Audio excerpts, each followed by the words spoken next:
इस वक्त तुसी देख सकते हो AIG गोयल इस वक्त इत्थे मौजूद ने। गोयल साहब नाल गल करने की कोशिश करते हैं। गोयल साहब जे असीं गल करिए क्रॉस बॉर्डर एक्टिविटीज़ किस तरीके नाल ये शामिल सीगे? ये देखो फॉरेन मेड पिस्टल्स ਦਾ ਰਿਕਵਰ ਹੋਣਾ ਠੀਕ ਹੈ ਨਾ that is a pointer towards that they have connections across the border otherwise ਜਿਹੜੀਆਂ ਇੰਡੀਆ ਦੇ ਵਿੱਚ ਜਾਂ ਪੰਜਾਬ ਦੇ ਵਿੱਚ ਫੋਰਨ ਜਿਹੜੇ ਵੈਪਨਸ ਹੈਗੇ ਆ ਅਦਰਵਾਈਜ਼ ਤਾਂ ਇਟ ਇਜ਼ ਬੈਂਡ ਹੈਗੀ ਇੰਪੋਰਟ ਤਾਂ ਉਹਨਾਂ ਦੀ ਔਰ ਜਦੋਂ ਵੀ ਕੋਈ ਫੋਰਨ ਵੈਪਨ ਹੈ ਜਾਂ ਹੁੰਦਾ ਉਹਦੇ ਅਕ੍ਰੋਸ ਦੀ ਬਾਰਡਰ ਕ੍ਰਾਸ ਕਨੈਕਸ਼ਨਸ ਹੁੰਦੇ ਆ ਸੋ ਡੀਪਰ ਪ੍ਰੋਬ ਅਸੀਂ ਕਰਾਂਗੇ ਇਹਦੇ ਵਿੱਚ ਡੈਫੀਨਿਟਲੀ ਐਂਡ ਹਾਲੇ ਤਾਂ it is a pointed towards that it is cross border ਜਿਹੜੇ 5 ਮਰਡਰਸ ਦੀ ਗੱਲ ਕੀਤੀ ਜਿਹੜੇ ਕਿਹੜੇ ਮਰਡਰ ਸੀਗੇ ਕਿਉਂਕਿ ਤੁਸੀਂ ਕਿ ਦੁਆਬੇ ਦੇ ਏਰੀਆ 'ਚ ਜਿਹੜੇ ਐਕਟਿਵ ਸੀਗੇ ਜੀ ਬਿਕੋਜ਼ ਸੁਨੀਲ ਖੱਤਰੀ ਜਿਹੜਾ ਹੈਗਾ ਨਾ ਜਿਹੜਾ ਗੈਂਗਸਟਰ ਹੈਗਾ ਉਹ ਇੱਕ ਫੇਕ ਪਾਸਪੋਰਟ ਤੇ ਉਹ POV ਹੈਗਾ ਇੱਥੋਂ ਦਾ ਤੇ ਉਹ ਫੇਕ ਪਾਸਪੋਰਟ ਤੇ ਅਮਰੀਕਾ ਭੱਜਿਆ ਹੋਇਆ ਹੈਗਾ ਉਸਦਾ ਜਿਹੜਾ ਹੈਗਾ ਉਸਨੇ ਆਪਣਾ ਜਿਹੜਾ ਸਮਰਾਜ ਹੈ ਉਹਦੀਆਂ ਜਿਹੜੀਆਂ ਜੜ੍ਹਾਂ ਹੈਗੀਆਂ ਦੁਆਬੇ ਦੇ ਵਿੱਚ ਹੀ ਹਨ ਅਤੇ ਉੱਥੋਂ ਉਹ ਆਪਣੇ ਜਿਹੜੇ ਐਸੋਸੀਏਟਸ ਆ ਦੁਆਬੇ ਤੋਂ ਹੀ ਜ਼ਿਆਦਾਤਰ ਪਿਕ ਕਰਦਾ ਹੈਗਾ ਯੰਗ ਬੱਚੇ ਕਰਦਾ ਹੈਗਾ 20 ਤੋਂ 30 ਸਾਲ ਦੇ ਵਿੱਚ ਉਹਨਾਂ ਨੂੰ ਵੱਖ-ਵੱਖ ਤਰ੍ਹਾਂ ਦੇ ਪ੍ਰਲੋਭਨ ਦੇ ਕੇ ਉਸ ਨੂੰ ਇਹ ਆਪਣੇ ਗੈਂਗ ਵਿੱਚ ਸ਼ਾਮਲ ਕਰਦਾ ਹੈ ਅਤੇ ਉਹਨਾਂ ਤੋਂ ਫਿਰ ਆਰਗੇਨਾਈਜ਼ਡ ਕ੍ਰਾਈਮ ਦੇ ਵਿੱਚ ਉਹਨਾਂ ਨੂੰ ਧਕੇਲਦਾ ਹੈ ਅਤੇ ਉਹਨਾਂ ਨੂੰ ਜਦੋਂ ਇੱਕ ਕ੍ਰਾਈਮ ਦੇ ਵਿੱਚ ਕੋਈ ਬੰਦਾ ਵੜ ਜਾਂਦਾ ਫਿਰ ਉਸ ਨੂੰ ਬਾਹਰ ਨਿਕਲਣਾ ਉਹਨੂੰ ਔਖਾ ਹੁੰਦਾ ਅਤੇ ਉਸ ਨੂੰ ਉਹ ਦੇਸ਼ ਦੇ ਵੱਖ-ਵੱਖ ਸੂਬਿਆਂ ਦੇ ਵਿੱਚ ਅਤੇ ਨੇਪਾਲ ਦੇ ਵਿੱਚ ਠਹਿਰਾਂ ਪ੍ਰੋਵਾਈਡ ਕਰਦਾ ਹੈ ਤੇ ਉਹਨਾਂ ਨੂੰ ਖਰਚਾ ਦਿੰਦਾ ਹੈ ਸਾਰਾ ਮੇਨਟੇਨੈਂਸ ਉਹਦੇ ਵੱਲੋਂ ਕੀਤੀ ਜਾ ਰਹੀ ਹੈ ਅਤੇ ਉਹ ਫੇਕ ਪਾਸਪੋਰਟਾਂ ਤੇ ਆਪਣੇ ਸਾਥੀਆਂ ਨੂੰ ਬਾਹਰ ਵੀ ਕੱਢਦਾ ਹੈ ਜਿਸ ਤਰ੍ਹਾਂ ਕਿ ਲੇਟੈਸਟ ਇਹਨੇ ਪਤਾ ਲੱਗਿਆ ਕਿ ਨਾਥਾ ਗੁੱਜਰ ਜਿਹੜਾ ਹੈਗਾ ਉਹ ਮੱਖਣ ਕੰਗ ਮਰਡਰ ਦੇ ਵਿੱਚ ਵੀ ਉਹਦੀ ਸ਼ਮੂਲੀਅਤ ਸੀਗੀ ਉਸ ਨੂੰ 3-4 ਮਹੀਨੇ ਪਹਿਲਾਂ ਹੀ ਇਸਨੇ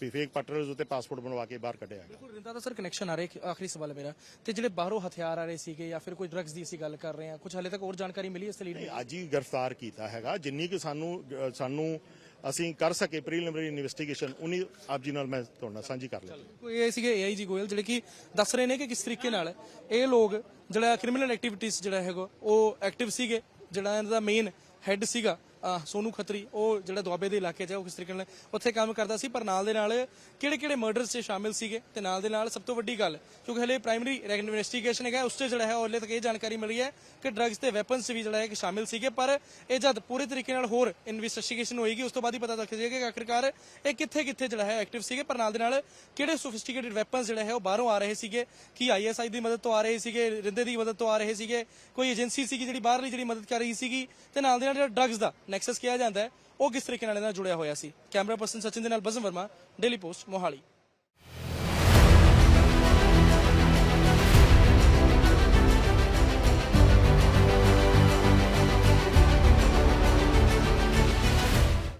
इस वक्त तुसी देख सकते हो AIG गोयल इस वक्त इत्थे मौजूद ने। गोयल साहब नाल गल करने की कोशिश करते हैं। गोयल साहब जे असीं गल करिए क्रॉस बॉर्डर एक्टिविटीज़ किस तरीके नाल ये शामिल सीगे? ये देखो फॉरेन मेड पिस्टल्स ਦਾ ਰਿਕਵਰ ਹੋਣਾ ਠੀਕ ਹੈ ਨਾ that is a pointer towards that they have connections across the border otherwise ਜਿਹੜੀਆਂ ਇੰਡੀਆ ਦੇ ਵਿੱਚ ਜਾਂ ਪੰਜਾਬ ਦੇ ਵਿੱਚ ਫੋਰਨ ਜਿਹੜੇ ਵੈਪਨਸ ਹੈਗੇ ਆ ਅਦਰਵਾਈਜ਼ ਤਾਂ ਇਟ ਇਜ਼ ਬੈਂਡ ਹੈਗੀ ਇੰਪੋਰਟ ਤਾਂ ਉਹਨਾਂ ਦੀ ਔਰ ਜਦੋਂ ਵੀ ਕੋਈ ਫੋਰਨ ਵੈਪਨ ਹੈ ਜਾਂ ਹੁੰਦਾ ਉਹਦੇ ਅਕ੍ਰੋਸ ਦੀ ਬਾਰਡਰ ਕ੍ਰਾਸ ਕਨੈਕਸ਼ਨਸ ਹੁੰਦੇ ਆ ਸੋ ਡੀਪਰ ਪ੍ਰੋਬ ਅਸੀਂ ਕਰਾਂਗੇ ਇਹਦੇ ਵਿੱਚ ਡੈਫੀਨਿਟਲੀ ਐਂਡ ਹਾਲੇ ਤਾਂ it is a pointed towards that it is cross border ਜਿਹੜੇ 5 ਮਰਡਰਸ ਦੀ ਗੱਲ ਕੀਤੀ ਜਿਹੜੇ ਕਿਹੜੇ ਮਰਡਰ ਸੀਗੇ ਕਿਉਂਕਿ ਤੁਸੀਂ ਕਿ ਦੁਆਬੇ ਦੇ ਏਰੀਆ 'ਚ ਜਿਹੜੇ ਐਕਟਿਵ ਸੀਗੇ ਜੀ ਬਿਕੋਜ਼ ਸੁਨੀਲ ਖੱਤਰੀ ਜਿਹੜਾ ਹੈਗਾ ਨਾ ਜਿਹੜਾ ਗੈਂਗਸਟਰ ਹੈਗਾ ਉਹ ਇੱਕ ਫੇਕ ਪਾਸਪੋਰਟ ਤੇ ਉਹ POV ਹੈਗਾ ਇੱਥੋਂ ਦਾ ਤੇ ਉਹ ਫੇਕ ਪਾਸਪੋਰਟ ਤੇ ਅਮਰੀਕਾ ਭੱਜਿਆ ਹੋਇਆ ਹੈਗਾ ਉਸਦਾ ਜਿਹੜਾ ਹੈਗਾ ਉਸਨੇ ਆਪਣਾ ਜਿਹੜਾ ਸਮਰਾਜ ਹੈ ਉਹਦੀਆਂ ਜਿਹੜੀਆਂ ਜੜ੍ਹਾਂ ਹੈਗੀਆਂ ਦੁਆਬੇ ਦੇ ਵਿੱਚ ਹੀ ਹਨ ਅਤੇ ਉੱਥੋਂ ਉਹ ਆਪਣੇ ਜਿਹੜੇ ਐਸੋਸੀਏਟਸ ਆ ਦੁਆਬੇ ਤੋਂ ਹੀ ਜ਼ਿਆਦਾਤਰ ਪਿਕ ਕਰਦਾ ਹੈਗਾ ਯੰਗ ਬੱਚੇ ਕਰਦਾ ਹੈਗਾ 20 ਤੋਂ 30 ਸਾਲ ਦੇ ਵਿੱਚ ਉਹਨਾਂ ਨੂੰ ਵੱਖ-ਵੱਖ ਤਰ੍ਹਾਂ ਦੇ ਪ੍ਰਲੋਭਨ ਦੇ ਕੇ ਉਸ ਨੂੰ ਇਹ ਆਪਣੇ ਗੈਂਗ ਵਿੱਚ ਸ਼ਾਮਲ ਕਰਦਾ ਹੈ ਅਤੇ ਉਹਨਾਂ ਤੋਂ ਫਿਰ ਆਰਗੇਨਾਈਜ਼ਡ ਕ੍ਰਾਈਮ ਦੇ ਵਿੱਚ ਉਹਨਾਂ ਨੂੰ ਧਕੇਲਦਾ ਹੈ ਅਤੇ ਉਹਨਾਂ ਨੂੰ ਜਦੋਂ ਇੱਕ ਕ੍ਰਾਈਮ ਦੇ ਵਿੱਚ ਕੋਈ ਬੰਦਾ ਵੜ ਜਾਂਦਾ ਫਿਰ ਉਸ ਨੂੰ ਬਾਹਰ ਨਿਕਲਣਾ ਉਹਨੂੰ ਔਖਾ ਹੁੰਦਾ ਅਤੇ ਉਸ ਨੂੰ ਉਹ ਦੇਸ਼ ਦੇ ਵੱਖ-ਵੱਖ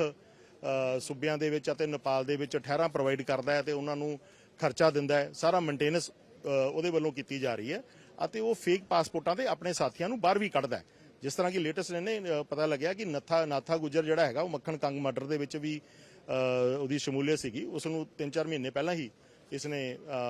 ਫੇਕ ਪਟਰਸ ਉੱਤੇ ਪਾਸਪੋਰਟ ਬਣਵਾ ਕੇ ਬਾਹਰ ਕੱਢਿਆ ਬਿਲਕੁਲ ਰਿੰਦਾ ਦਾ ਸਰ ਕਨੈਕਸ਼ਨ ਆ ਰਿਹਾ ਆਖਰੀ ਸਵਾਲ ਮੇਰਾ ਤੇ ਜਿਹੜੇ ਬਾਹਰੋਂ ਹਥਿਆਰ ਆ ਰਹੇ ਸੀਗੇ ਜਾਂ ਫਿਰ ਕੋਈ ਡਰੱਗਸ ਦੀ ਅਸੀਂ ਗੱਲ ਕਰ ਰਹੇ ਹਾਂ ਕੁਝ ਹਲੇ ਤੱਕ ਹੋਰ ਜਾਣਕਾਰੀ ਮਿਲੀ ਇਸ ਲਈ ਅੱਜ ਹੀ ਗ੍ਰਿਫਤਾਰ ਕੀਤਾ ਹੈਗਾ ਜਿੰਨੀ ਕਿ ਸਾਨੂੰ ਅਸੀਂ ਕਰ ਸਕੇ ਪ੍ਰੀਲਿਮਿਨਰੀ ਇਨਵੈਸਟੀਗੇਸ਼ਨ ਉਨੀ ਆਪ ਜੀ ਨਾਲ ਮੈਂ ਤੁਹਾਡੇ ਨਾਲ ਸਾਂਝੀ ਕਰ ਲਈ। ਇਹ ਸੀਗੇ AIG ਗੋਇਲ ਜਿਹੜੇ ਕਿ ਦੱਸ ਰਹੇ ਨੇ ਕਿ ਕਿਸ ਤਰੀਕੇ ਨਾਲ ਇਹ ਲੋਕ ਜਿਹੜਾ ਕ੍ਰਿਮੀਨਲ ਐਕਟੀਵਿਟੀਜ਼ ਜਿਹੜਾ ਹੈਗਾ ਉਹ ਐਕਟਿਵ ਸੀਗੇ। ਜਿਹੜਾ ਇਹਨਾਂ ਦਾ ਮੇਨ ਹੈੱਡ ਸੀਗਾ ਸੋਨੂ ਖੱਤਰੀ, ਉਹ ਜਿਹੜਾ ਦੁਆਬੇ ਦੇ ਇਲਾਕੇ 'ਚ ਹੈ, ਉਹ ਕਿਸ ਤਰੀਕੇ ਨਾਲ ਉੱਥੇ ਕੰਮ ਕਰਦਾ ਸੀ। ਪਰ ਨਾਲ ਦੇ ਨਾਲ ਕਿਹੜੇ ਮਰਡਰਸ 'ਚ ਸ਼ਾਮਿਲ ਸੀਗੇ ਤੇ ਨਾਲ ਦੇ ਨਾਲ ਸਭ ਤੋਂ ਵੱਡੀ ਗੱਲ, ਕਿਉਂਕਿ ਹਲੇ ਪ੍ਰਾਇਮਰੀ ਇਨਵੈਸਟੀਗੇਸ਼ਨ ਹੈਗਾ, ਉਸ 'ਚ ਜਿਹੜਾ ਹੈ ਹਲੇ ਤੱਕ ਇਹ ਜਾਣਕਾਰੀ ਮਿਲੀ ਹੈ ਕਿ ਡਰੱਗਸ ਤੇ ਵੈਪਨਸ ਵੀ ਜਿਹੜਾ ਹੈ ਕਿ ਸ਼ਾਮਿਲ ਸੀਗੇ। ਪਰ ਇਹ ਜਦ ਪੂਰੇ ਤਰੀਕੇ ਨਾਲ ਹੋਰ ਇਨਵੈਸਟੀਗੇਸ਼ਨ ਹੋਏਗੀ ਉਸ ਤੋਂ ਬਾਅਦ ਹੀ ਪਤਾ ਲੱਗ ਜਾਏਗਾ ਕਿ ਆਖਿਰਕਾਰ ਇਹ ਕਿੱਥੇ ਜਿਹੜਾ ਹੈ ਐਕਟਿਵ ਸੀਗੇ। ਪਰ ਨਾਲ ਦੇ ਨਾਲ ਕਿਹੜੇ ਸੋਫਿਸਟੀਕੇਟਡ ਵੈਪਨਸ ਜਿਹੜਾ ਹੈ ਉਹ ਬਾਹਰੋਂ ਆ ਰਹੇ ਸੀਗੇ, ਕੀ ISI ਦੀ ਮਦਦ ਤੋਂ ਆ ਰਹੇ ਸੀਗੇ, ਰਿੰਦੇ ਦੀ ਮਦਦ ਤੋਂ ਆ ਰਹੇ ਸੀਗੇ, ਕੋਈ ਏਜੰਸੀ ਸੀਗੀ ਜਿਹੜੀ ਬਾਹਰਲੀ ਜਿਹੜੀ ਮਦਦ ਕਰ ਰਹੀ ਸੀਗੀ, ਤੇ ਨਾਲ ਦੇ ਨਾਲ ਜਿਹੜਾ ਡਰੱਗਸ ਦਾ ਨੈਕਸਸ ਕਿਹਾ ਜਾਂਦਾ ਹੈ ਉਹ ਕਿਸ ਤਰੀਕੇ ਨਾਲ ਇਹਦੇ ਨਾਲ ਜੁੜਿਆ ਹੋਇਆ ਸੀ। ਕੈਮਰਾ ਪਰਸਨ ਸਚਿਨ ਦੇ ਨਾਲ ਬਜ਼ਮ ਵਰਮਾ, ਡੇਲੀ ਪੋਸਟ, ਮੋਹਾਲੀ।